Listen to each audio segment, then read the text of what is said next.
సందట్లో సడే మీద అంటూ ఉంటారు కదా మనకి. అలా తయారైంది పాకిస్తాన్. ఉగ్రవాదులు భారీ కుట్రకు పన్నుతున్నారు, భారీ ఉగ్ర కుట్రలు పన్నుతున్నారు. భారత్లో భారీ ఉగ్రదాడికి కుట్ర పన్నారా? ప్రస్తుతం దీనికి సంబంధించి చర్చ జరుగుతుంటుంది సోషల్ మీడియా వేదికగా. మసూద్ అజార్ ఆడియో ఇప్పుడు సంచలనంగా మారింది. 1000 మంది ఆత్మాహుతికి సంబంధించి, అంటే వాళ్ళు బాంబులు పెట్టుకుని పేల్చుకుని చచ్చిపోవడానికి, భారత్లో ఉగ్రదాడి చేయడానికి సిద్ధంగా ఉన్నారట. ఇది వీడంటున్నమాట, మసూద్ అజార్ అంటున్నమాట. ఏ క్షణమైనా భారత్లో విధ్వంసం సృష్టిస్తామంటూ బలుపు మాటలు మాట్లాడుతున్నాడు. మసూద్ మాటలతో దేశవ్యాప్తంగా భద్రతా బలగాలు అప్రమత్తమయ్యాయి. మసూద్ ఆడియో ఎప్పటిదనేది ఇంకా క్లారిటీ రావాలి. ఆపరేషన్ సింధూర్ దెబ్బకు తోక ముడిచాయి ఈ ఉగ్ర మూకలు, కానీ ఇప్పుడు మళ్ళీ పేటరేగిపోతున్నాయి. వీడేమన్నాడు ఒక్కసారి మీరు వినండి, ఆ తర్వాత డీటెయిల్గా మాట్లాడుకుందాం. అసలు ఎందుకు వీడు ఇటువంటి ప్రేలాపన పేలుతున్నాడు, దీని వెనకాల కారణం ఏమై ఉండొచ్చు? మీరు మాట్లాడే ప్రయత్నం చేయండి, మీరు కమెంట్ చేసే ప్రయత్నం చేయండి. ఆ తర్వాత ఇన్ డీటెయిల్గా మాట్లాడుకుందాం. ఈ కథను మిమ్మల్ని కాస్త కలవరపరచవచ్చు, అయితే మిమ్మల్ని కలవరపాటుకు గురించడం ఆర్టీవీ ఉద్దేశం కాదు. కానీ ఇటువంటి కథనాలు చూసినప్పుడు కాస్త కలవరపాటుకు గురే అవకాశం ఉంటుంది కాబట్టి దీనికి సంబంధించి తగిన జాగ్రత్తలు తీసుకోవాలని ఆర్టీవీ సూచించడం జరుగుతోంది. ముందుగా వాడు ఏమన్నాడు చూద్దాం. इस मजमे में अल्लाह के वो फिदाई मौजूद हैं जो रात के 3 बजे उठ के सिर्फ अल्लाह से शहादत मांगते हैं।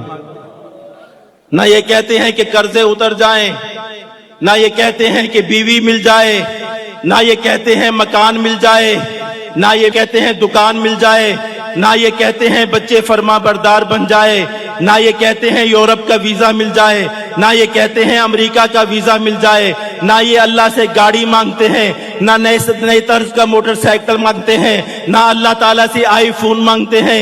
ये अल्लाह से कहते हैं अल्लाह शहादत दे दे, हमारे अमीर के दिल में डाल दे, मुझे पहले नंबर पे कर दे, मुझे आगे कर दे। तरह तरह की सिफारिशें कराते हैं, मुझे खत लिख लिख के धमकियां देते हैं कि हमें जल्दी भेज दो वरना ये हो जाएगा वरना वो हो जाएगा। मुझे अल्लाह का वास्ता दे के कहते हैं हमें जल्दी आगे भेज दो, हमें जल्दी आगे भेज दो। मुझे रसूल के वास्ते दे के कहते हैं हमें जल्दी आगे भेज दो। मुझे मदीना शरीफ की दुआएं दे के कहते हैं अल्लाह ताला आपको मदीना दिखाए, मुझे जल्दी आगे भेज दो। कभी क्या तरीका इख्तियार करते हैं, कभी क्या तरीका इख्तियार करते हैं। रब से मुलाकात का इनको इतना शौक है, इतना शौक है। ये 1 नहीं है, ये 2 नहीं है, ये 100 नहीं है, ये 300 नहीं है, ये 1000 नहीं है। तादाद बता दूं तो कल दुनिया के मीडिया पर शोर मच जाएगा। ये चलेंगे इंशाअल्लाह, ये जाएंगे इंशाअल्लाह, इनका रब इनको कबूल करेगा इंशाअल्लाह। इसलिए कि हमारे रब ने हजरत मोहम्मद सल्लल्लाहु अलैहि वसल्लम की इस उम्मत के साथ बड़ा लाड फरमाया है। इस मजमे में చూశారు కదా, ఆవేశంతో ఊగిపోతూ అక్కడ వాళ్ళకి ఏదో నేను మంచి చేస్తున్నానని చెప్పి ఆవేశంతో మాట్లాడుతున్నాడు. కానీ నిజంగా మంచి చేసే ఉద్దేశం ఉందా? మరి ముఖ్యంగా వాడు మాట్లాడుతున్న మాటలు అంటే తమకి తాము బలవన్ మరణానికి పాల్పడి ఆ దేశాన్ని మట్టుబెట్టే ప్రయత్నం చేయాలనుకుంటున్నారు.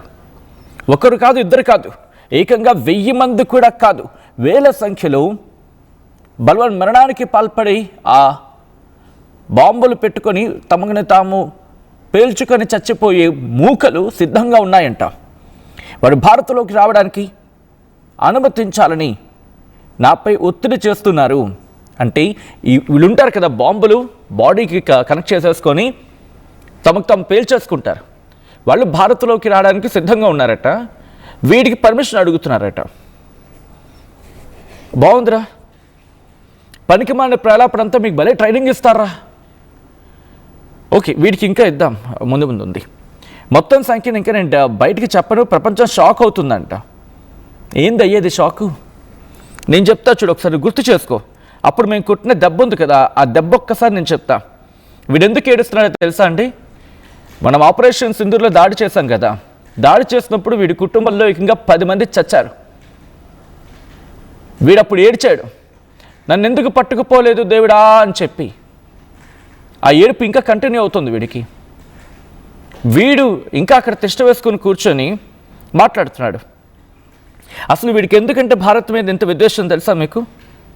మసూద్ అజార్ 1994లో, ఓకే డీటెయిల్గా మాట్లాడుకుందాం. అంతకన్నా ముందు కొన్ని యూట్యూబ్ గైడ్లైన్స్ ఉంటాయి కాబట్టి నేను చెప్పే ప్రయత్నం చేస్తున్నాను. ఎందుకంటే ఈ కథను మిమ్మల్ని కాస్త కలవరపరచచ్చు.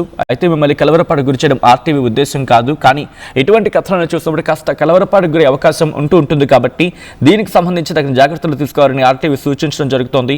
This is disturbing content, viewer description is highly advised. ఒక్కసారి ఎవరైనా వీడి గురించి తెలియకపోతే నేను ఒక జిస్ట్ ఇచ్చే ప్రయత్నం చేస్తున్నాను. 1994లో ఇటు ఫేక్ పాస్పోర్ట్తో భారత్లోకి ఎంట్రీ ఇచ్చి కశ్మీర్లో ఉగ్రవాద కార్యకలాపాలను అక్కడ సమన్వయం చేయడానికి ప్రయత్నిస్తూ ఉంటే అనంతనాగ్ దగ్గర దొరికిపోయిన దొంగ వెధవ వీడు. 94 నుంచి 99 వరకు దాదాపు 5.5 ఏళ్ల పాటు మన ఇండియన్ జైలులో మన భారత్లో ఉన్నాడు వీడు. భారత్ అరెస్ట్ చేస్తుంది వీడిని. ఇక అప్పుడు పట్టుకుంది వీడికి ఆ కసి పగ అంతా. భారత్ని ఎలాగైనా మనం నాశనం చేసేయాలని చెప్పి కంకణం కట్టుకున్నాడు ఈ పనికి మల్ల వెధవ. బహుశా తిడుతున్నందుకు కొంతమంది మనోభావాలు దెబ్బతింటాయేమో, కానీ వీడిని పొగడాలా ఏంది? బట్ ఇప్పుడు ఎందుకు వీడు ఇలా చేస్తున్నాడంటే జైషే మహమ్మద్, హిజ్బుల్ ముజాహిద్దీన్ లాంటి వీళ్ళని కీలక స్థావరాలని దెబ్బతీస్తుంది. వీడిది బాహల్పూర్లోని మర్కజ్ సుభానల్లా అని ఒకటి ఉంటుంది. అక్కడ ఉగ్రవాదులు నియమిస్తూ ఉంటాడు ఈ వీడు. వాళ్ళకేమో వాళ్ళని ఇన్జెక్ట్ చేస్తూ ఉంటాడు. ప్రపంచం మీద ఎలా దాడి చేయాలి, భారత్ని ఎలా దెబ్బతీయాలి, ఎలా దొంగ దెబ్బతీయాలి అనే ట్రైనింగ్ ఇస్తూ ఉంటాడు వీడు. మనకి చెప్తున్నాడు నీతులు మళ్ళీని. ఇలాంటి వాళ్ళని ఏం చేయాలి, మీరేమంటారో చెప్పే ప్రయత్నం చేయండి. ఇంకోసారి చెప్పే ప్రయత్నం చేస్తున్నాను. ఈ కథను మిమ్మల్ని కాస్త కలవరపరచవచ్చు. అయితే మిమ్మల్ని కలవరపాటు గురి చేయడం ఆర్టీవీ ఉద్దేశం కాదు. కానీ ఇటువంటి కథనాలు చూసినప్పుడు కాస్త కలవరపాటు గురి అవకాశం ఉంటుంది కాబట్టి దీనికి సంబంధించి తగిన జాగ్రత్తలు తీసుకోవాలని ఆర్టీవీ సూచించడం జరుగుతోంది. This is disturbing content, viewer description is highly advised. ఒకసారి ఆ విజువల్స్ చూద్దాం.